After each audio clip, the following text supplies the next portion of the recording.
శ్రీ మాత్రే నమః. అమ్మవారి కోసం చూడండి, ఎర్రటి పుష్పాలతోటి గులాబీలు చక్కగా కడియపు లంక వెళ్ళి తీసుకొచ్చామండి. కాస్ట్ ఉన్నాయి ఫ్లవర్స్. ఆ కాస్ట్ రోజుకో రకంగా మారిపోతుందంట.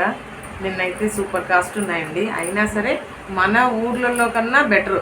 మేము కొత్తగూడెంలో తీసుకుంటే చాలా కాస్ట్ ఉంటాయి ఈ ఫ్లవర్స్. ఇప్పుడు ఈ దండ గెస్ చేయండి, గుచ్చాము చూడండి ఎంత బాగా వచ్చిందో. పెద్ద గులాబీలు, చామంతి మ్యాక్సిమం 1500 ఈజీగా కొనేస్తారండి ఈ సీజన్లో అయితే. సరే 1000 అన్న, కానీ మనకి 500 ఫ్లవర్స్కే అయినాయండి అంతే. ఇవి గులాబీలు కలిపి 500లో మనకి ఇంకో దండ కూడా అవుతుంది. ఇదిగోండి, ఇదిగో